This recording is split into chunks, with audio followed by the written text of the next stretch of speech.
This Torah class is brought to you by TorahAnytime.com. Okay, good evening everyone. Shalom Aleichem, Bruchim Habayim. Welcome to our Shiur on Parshas Beha'aloscha. The Shiurim on Sefer Bamidbar are sponsored by our dear friend Rabbi Isaac Yoselovsky, Lili Nishmas' father, Shabsi ben Yitzchak Isaac, whose yard site was yesterday. Shamash and Heaven Aliyah, Bilamel Yosef, his whole family, Abi Askal Tzedek. Actually, yesterday I was in Montreal, and I remember toward the end of the day, so I figured that we're mechavein that the shiur today it's within the span. The shiurim on Sefer Midbar are once again sponsored by our dear friends Dr. Zakheim Umishpachta Lila Nishmas Rav Shlomo Eliezer ben Rav Yaakov Zakheim, and Lila Nishmas Dr. Zakheim's mother Rivka Bas Tuvia Halevi, the Neshama Shabbat Aliyah. They should be Malitzei Yisharm for their whole family. Ad Biaskal Tzedek. Welcome everybody. So you wanted to know whether you could still participate in the campaign. I thought you might want to know about that.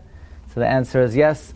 We're still pushing toward to be able to bring the binyan to its desired goal. So if anybody still wants to participate with any of the building dedications, if you want to put your name on the building, you want to call it the Goldman family building, or the Goldman family Beis HaMedrash, or the Goldman family Kiddush room, that's still available. If you want to do all of them, it's also still available. Azriel on a first name basis. The Azriel building. Okay. So now we finalized our plans. We're going to be visiting the country of Tzarfas in the summer from July 26th to August 2nd. We're going to be going to the grave of Rashi for the very first time on his yard site on Chavtes Tammuz, as well as the kfarim of other Balei HaTosfos, Rabbeinu Tam, the Rashbam, the Ri Hazaken, the Ravid, in Ramarupt, in Provence, in Metz. So if you want to join our trip, you could go to our site. There's information there, and check out the information on the email. It's being run by La Leches, and there is an early bird special. So if you would like to join us, you are more than welcome. Parshas Beha'aloscha. We have a very unusual subject today. The subject is kamatz. How are you going to make a shiur out of a kamatz? Well, watch this. The Mishnah says, Mishameis Rabbi Akiva batla kavod Torah. When Rabbi Akiva passed away, the honor of the Torah ceased. Why? What did Rabbi Akiva do that brought honor to the Torah that ceased when he passed away? So the commentaries explain, Rabbi Akiva darshan every kaitz, every thorn. We know that letters have shatnez geis, certain letters have tagin. Rabbi Akiva darshan the meaning of every little crown on every letter of the oisios. So when you ascribe significance to every detail of Torah, that means you're saying every small point is significance, you're honoring the Torah. So there's no greater honor to the Torah than to say that every little minute detail is laden with tremendous significance. So when Rabbi Akiva died and nobody was able to expound on the small minutia of the Torah, the honor of the Torah ceased. So we're going to speak about the kamatz today. And a rule about the kamatz. The pasuk says in this week's Parsha, V'yasu b'nei Yisrael es ha-posach b'mayadoi. Okay, fill in the blank. I went to my in-laws for Pesach. Do you go for Pesach or do you go for Pasach? I went to Orlando, right? 97% of the Jewish people a few months ago went to Orlando for what? Pesach. I'm not endorsing that custom. For Pesach. When do you say Pesach? And when do you say Pasach? Well, there's a rule. Whenever the word appears at the end of a pasuk, it's Pasach. There's a rule that a nekuda becomes a kamatz at the end of a pasuk. It's transformed into a kamatz at the end of a pasuk. For example, what's your Hebrew name, sir? David. Good. In the Bible, who is David's father? Yishai or Yishai? Ve'oived holiest Yishai. Yishai. Ve'yishai holiest David. So Oived gave birth to somebody by the name of Yishai, and a different guy, Yishai, he gave birth to David. Were Yishai and Yishai related? Of course they're related. They're the same person. So why is he first called Yishai and then he becomes Yishai? The answer is he doesn't have a name change. It depends where he appears. When the name is at the end of a pasuk, it's kamatz. When it's the middle of the pasuk, it's patach. But there are many exceptions. So really the name of the holiday is Pesach. So then why in this week's Parsha, V'yasu v'nei Yisrael es ha-pasach b'mayado? It's not the end of a pasuk. Because it's a tipcha. So Azriel, of the Azriel building, wants to say that that it's a tipcha. Now a tipcha is somewhat of a stop. In Trop there are two kinds of shop. There's something called melech, where you pause, and there's something called mishares, where it services the next word. Now, normally a tipcha is not like the end of a pasuk. It's not a full pause like the end of a pasuk. So really it should be Pesach. In fact, the Masoretic note indicates it should not be a kamatz. The Masoretic note says, Ha-Pesach lesle kamatz. It should not have a Pesach. It should not have a kamatz. V'chol esnachta v'soif pasuk dechavasei. Only at a asnachta or at the end of a pasuk. So now, if it appears at the end of a pasuk, it's a kamatz. If it appears by asnachta, you know what an asnachta is? It's somewhat of a pause. It's a full pause in the middle of a pasuk. It also takes a kamatz. And yet in this pasuk, the word Pesach is not at a soif pasuk. It's not at an asnachta, and yet it's still Pesach. What's going on over here? Says Rav Yaakov Kamenetsky, this is an illustration of a great principle. The principle is, Lav Dafka Soif Pasuk makes it a kamatz. Lav Dafka Asnachta makes it a kamatz. The biggest pause in the pasuk would transform it into a kamatz. Now, if there's no asnachta, again, you know what the asnachta is? Asnachta is the main pause in the middle of the pasuk. This pasuk happens to be unique. There is no asnachta in the pasuk.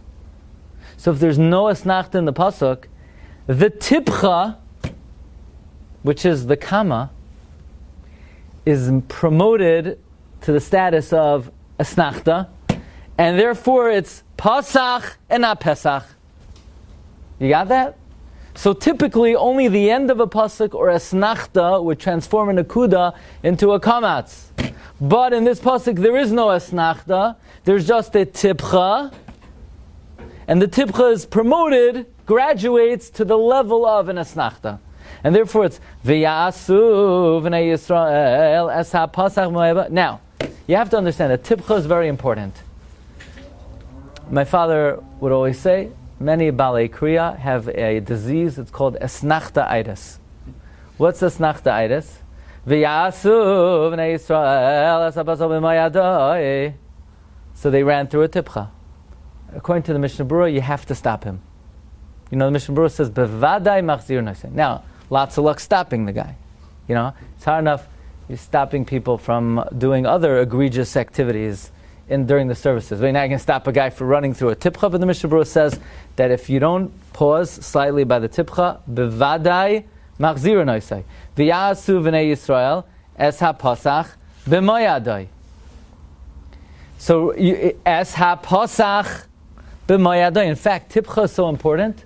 The Zohar says the world stands on a tipcha. How does it stand on a tipcha? Because is Bezdin allowed to kill somebody if they commit a capital offense? Yeah. But it says, Loi sirtzach. You're not allowed to kill. So how could they kill someone who commit? The answer is, Loi sirtzach. There's a tipcha after the Loi. So you read it, don't kill. You can also read it, don't. Pause. Kill. Sometimes you got to kill. Is a person allowed to have normal relations with a wife when she's mutaris? Of course, but it says loy sinaf. You have to read it. The Zohar says loy kama sinaf. Right, it depends. So, if it's a tipcha, you're correct. Then it's tinaf, and that's the reason for that. Very briefly, is because a beged kefes letter. You don't have to know this part. Beis Gimel Daled Kaf Pei Taf are 6 letters that could have a tipcha, that could have a dagesh in it. If they're preceded by a vowel, like an aleph or hey, they will drop their dagesh. So it should be loy sinaf. But the tipcha makes it that the loy and the tinaf are not connected. So in the tam elyon, it's loy tinaf. In the tam tachtoin, they're connected, so it's loy sinaf. Okay. And Azriel, of the Azriel building, was going to say that. Okay, so another example, Azriel, is in next week's Parsha. Because I know in Eretz Yisrael, the Herman Mishpacha wants me to give Shiurim on Parsha Shlach, because it's Shlach in Israel. You know? So we tell them to watch reruns, you know? You're going to have to watch. But in next week's Parsha, there's another exception. It goes like this. Is anyone here name Ephraim? Azriel, are you named Ephraim? No. Okay. Is the name Ephraim or Ephraim? Ha ben yakir li. Ephraim or Ephraim? Ephraim. And yet, in next week's Parsha, Lemate Ephraim Hoshea Benun. Why Ephraim? It should be Ephraim. The rule is that the name is Ephraim, and if the name appears at the end of a pasuk or an asnachta, then it becomes Ephraim. But in this pasuk, it's not the end of a pasuk, and it's not at an asnachta. Says Rabbi Yaakov Kamenetsky, this is another illustration of the great principle that when there's no asnachta in the pasuk, the stop it graduates to become like an asnachta, and therefore it's lemate Ephraim Hoshea Benun, not lemate Ephraim. I put your computer over here. Okay. Lemate Ephraim Hoshea Benun. So that's another exception to the rule. Here's another exception. You know, in Megillas Eicha, we have how many prakim Megillas Eicha? Who knows? 5 prakim. Parak Aleph, 22 psukim. Parak Beis, 22 psukim. Parak Daled, 22 psukim, in the order of the Aleph Beis. Okay? Parak Gimel is 66 psukim. Right? Parak Gimel begins, Ani hageverani b'shevet evrasai. Yeah? 3 psukim for each one of the Aleph Beis. And the psukim Parak Gimel are very short. Psukim in Aleph Beis and Daled are long. Psukim in Gimel are very short. So Maral famously says, Parak Aleph Beis and Daled correspond to Eicha. Why is it called Eicha? Eicha is Gematria 36. The Jews violated the 36 Chayave Krisos when? During Bayis Rishon. Bayis Rishon they violated 3 cardinal sins. Avodah Zarah, Gilui Arayos, Shvichas Damim. So we have 3 prakim for Bayis Rishon. Aleph, Beis, and Daled. And since these are big sins, the psukim are very big. Bayis Sheni, what avera did we commit? Sinas Chinam.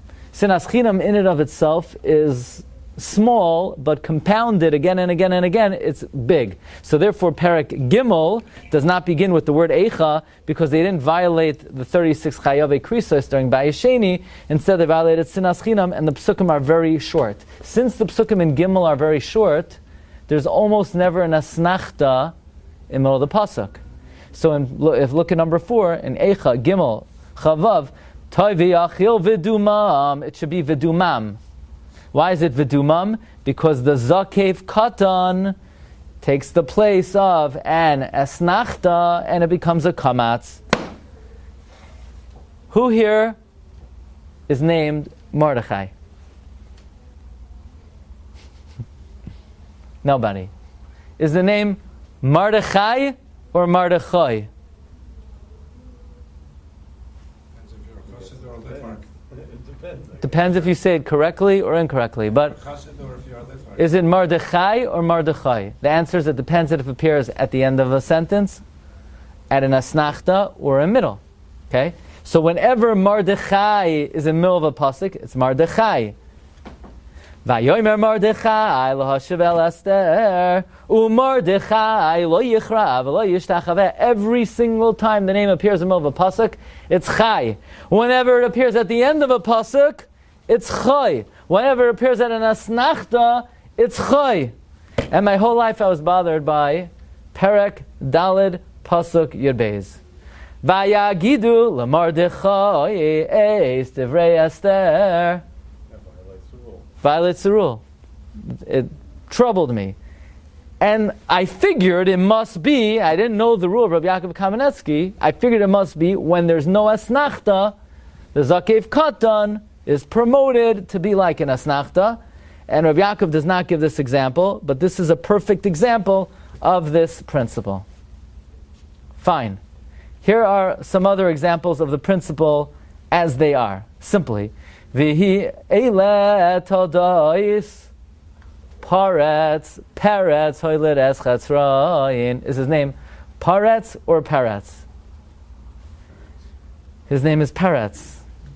So what happened to his name by the asnachta, by the Zakev Katan?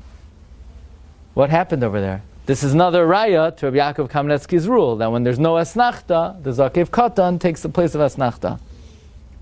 Or another example, V'oived hoilid es Yishai, V'yishai hoilid es David. Fine. So far, everything is consistent. When it appears at the end of the word, it's kamatz. When it appears at asnachta, it's kamatz. When it appears in the middle of the pasuk, it's patach. When there's no asnachta, if it's either a zakev katan or a tipcha, it graduates to asnachta. Okay, so far so good. There is not one exception b'chol haTorah kula. And comes along a pasuk in Beshalach, and it throws the whole thing off. Ready for this? V'lo yishamu el Moshe v'yoisiru anoshim mimenu ad boiker v'yarum toilaim v'yiv ash v'yiktzoif aleihem Moshe. It's a asnachta. It should have been vayivash. You can be able to sleep tonight.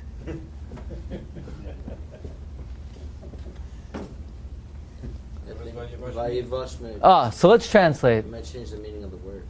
Yeah. They didn't listen to Moshe. How do you translate Moshe? Moshe. Vayosiru anoshim mimenu ad boiker.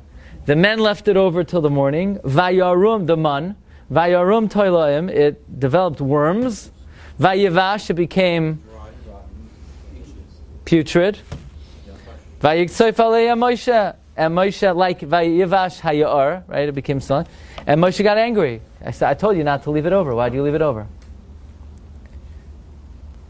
Comes Rashi, and this is the kasha of Reb Shlomo Mivilkmir.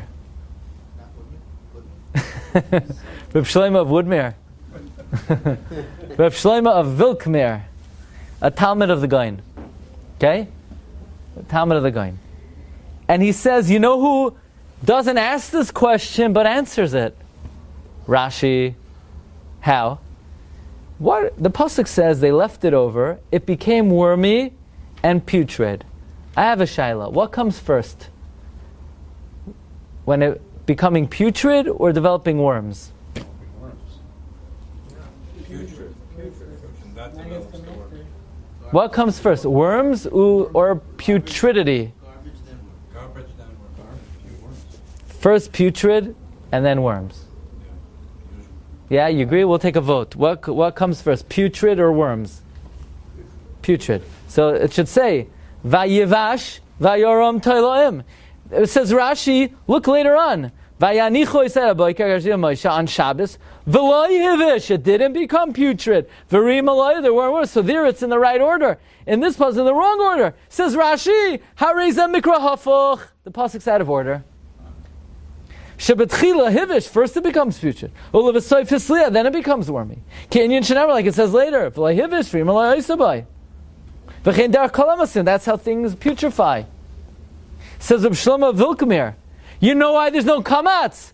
Because really it should say vayivash vayoram toiloim. So to indicate that it's not in the right place, it didn't have a kamatz, it had a patach. That's why there's no kamatz, because it doesn't belong there. Rashi's saying it's a mikra hafuch, it's out of order, it really should be earlier. It really should, it's as if it says vayivash vayoram toiloim. If the word vayivash was correctly placed at the asnachta, it would be vayivash, but because it's not supposed to be there, it says vayivash. Vayivash. So David wants to know, so why is the pasuk out of order?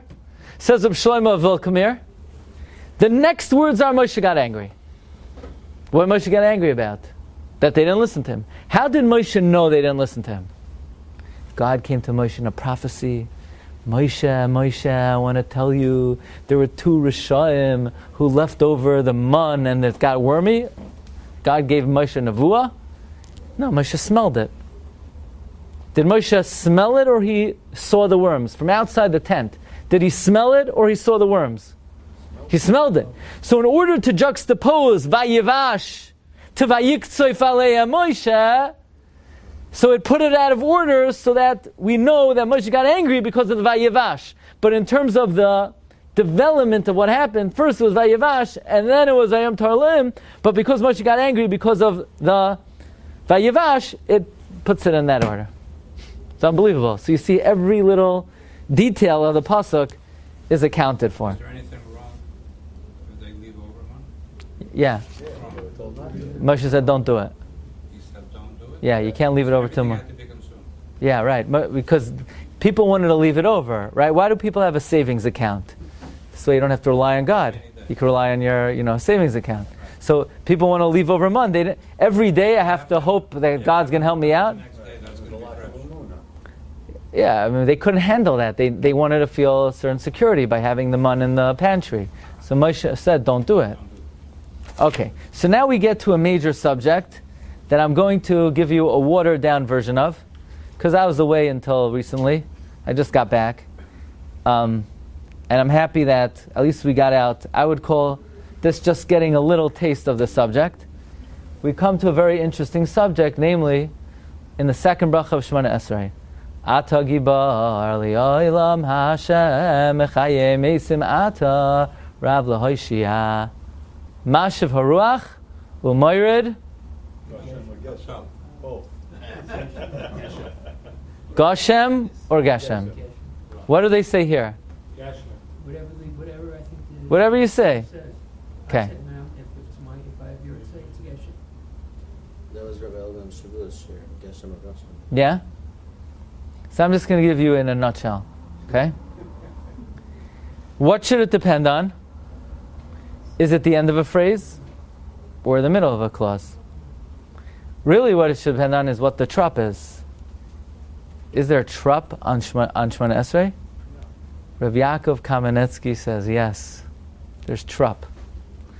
And the trup, I don't know what the tam on the word Gimel Shin Mem is Revi'i. Mashiv Aruach Umarid Hagashem.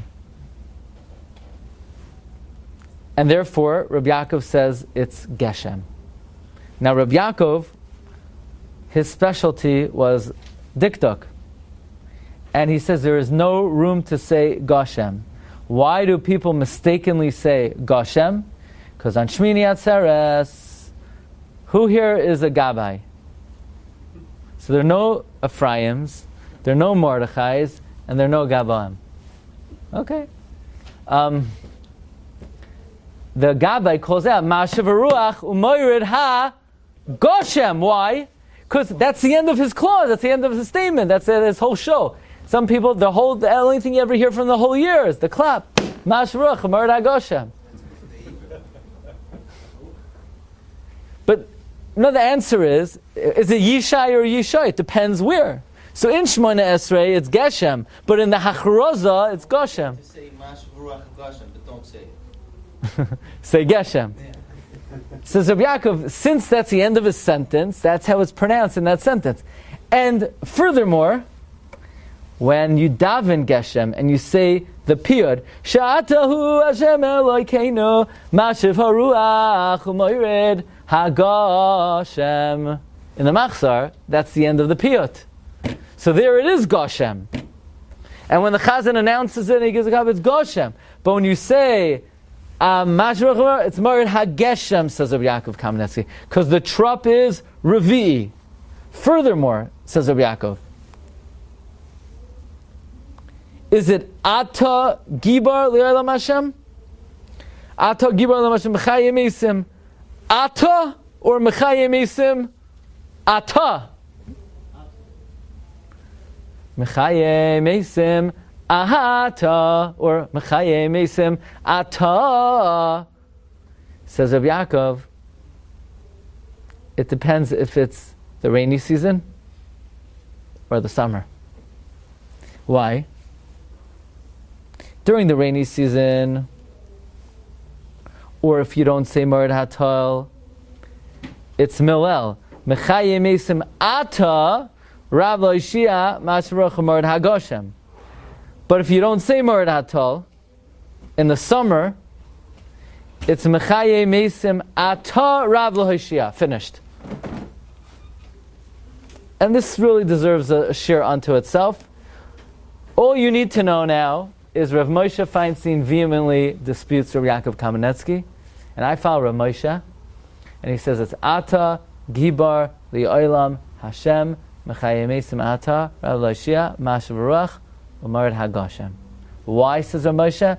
Because it's the end of a phrase.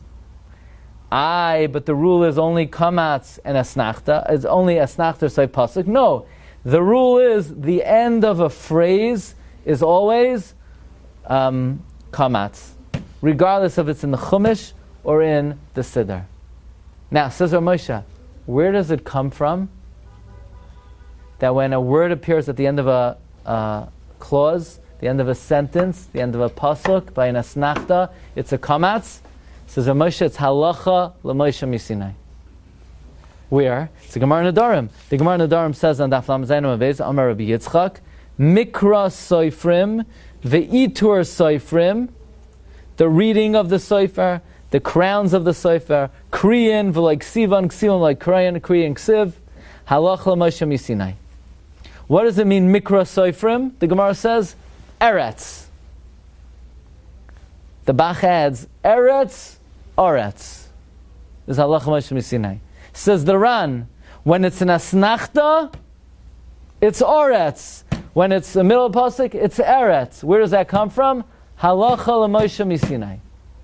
Tefillin are what color, Azriel? Black. Black. What shape are they? Very good. Where does that come from? Why are tefillin black? Halacha Moshe misinai. Why is it Oretz at the end of the pasuk? It's Halacha Moshe misinai. Interesting. So then it should really come out, should we correct someone who doesn't say it? Doesn't change the meaning of the word, but they're still sort of not fulfilling a biblical rule. So it's very interesting. It says Rav Moshe, Mashiv Haruach U'Moired HaGoshem. What does it depend on? Whether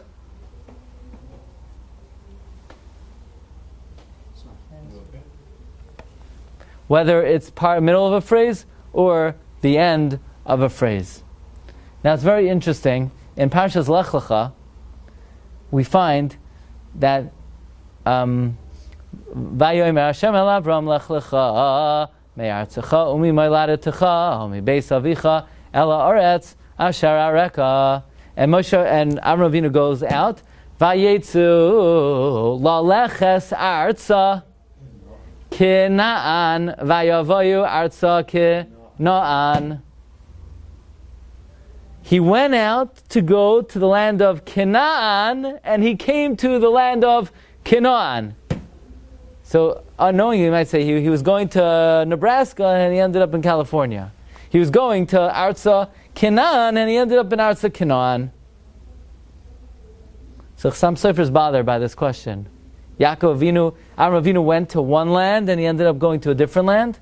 We know it's the same land. It's just in the middle of the pasuk it's Canaan, at the end of the pasuk it's Canaan. But the Chassam Sofer says even though it's a rule in Dikduk, there still must be significance in that. I was going to say, there's got to be a reason why. Right? So there's got to be a reason. Again, halacha Moshe Misian, we don't really why tefillin are black. We have no idea. And a name shouldn't, the term shouldn't make a difference if it's in the middle or at the end. A name always stays the same. Okay, but it's a rule, it's a halacha Moshe Misinai. A word, but not a name. All the examples we gave were names. Every single example we gave. Ephraim, Mardechai, Paretz, Yishai.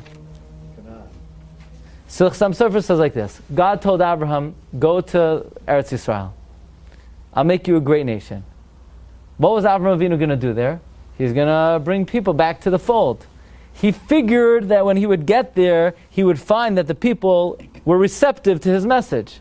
So Vayetzu Lalechas Arza Canaan, Pasach. He went to go out to the land of Canaan. He thought that they would be open to his message. He gets to Vayavoyu, he got there, Arza Canaan. Nobody was interested in anything he had to say.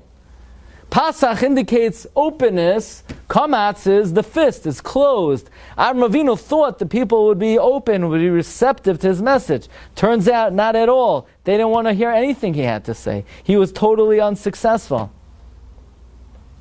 Now, according to that, you would have to believe that there's significance to Ve'ela Toldois Paretz, Hoilet Es Chatzrain, or V'oived Hoilet Es Yishai, V'yishai Hoilet Es David. No one's the same. Meaning he's Yishai by himself. Once he's David, he becomes something else. Everybody grows in life. Right. Yeah. Or that when Oived gave birth to him, Yishai was closed. He was not on the madrego that he could have produced the David HaMelech. And later on, he opened himself up that he was able to produce somebody like David HaMelech.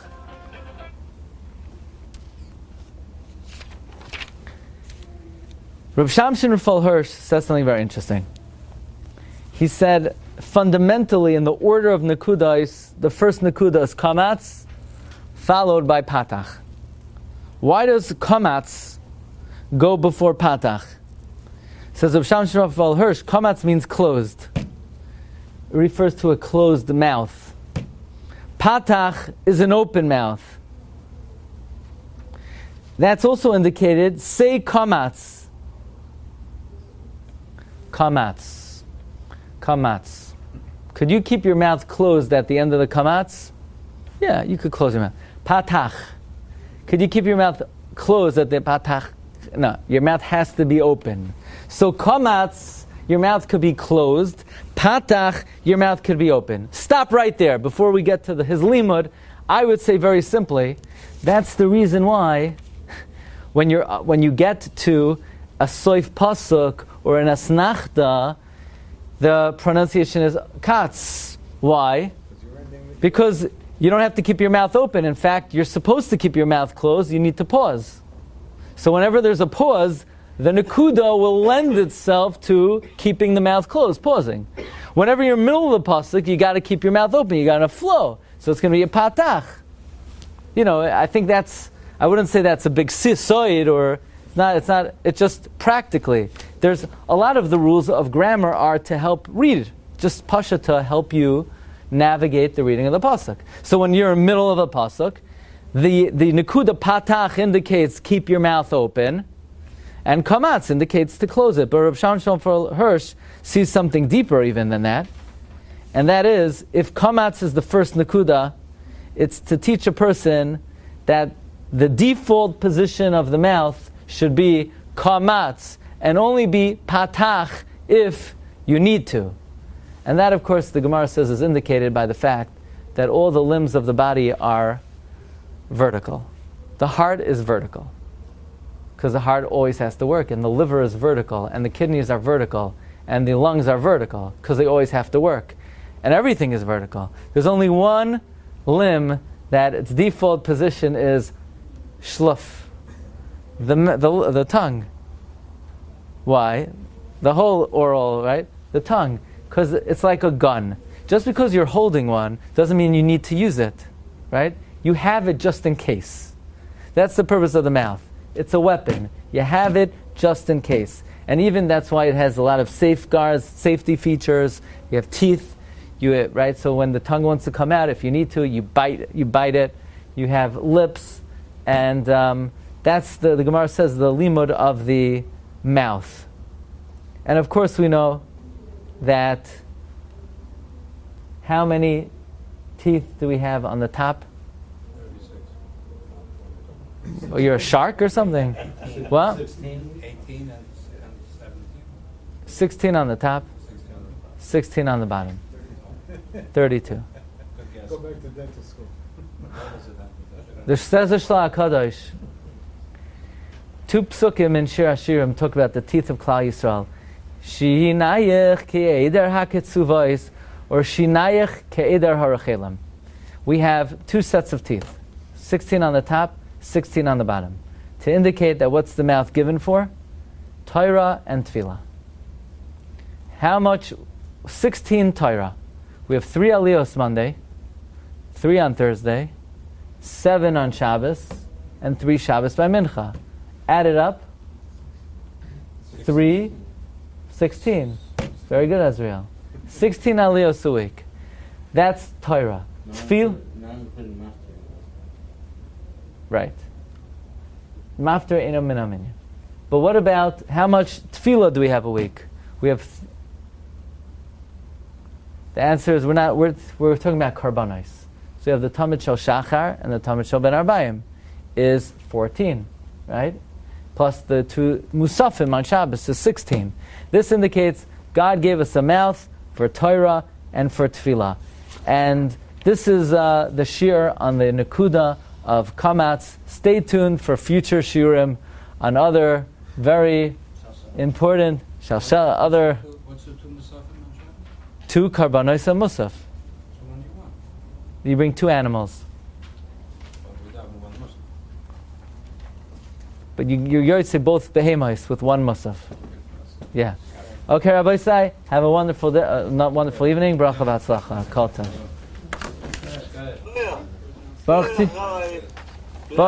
Baruch Tia, Rabbi Isaac. Good night.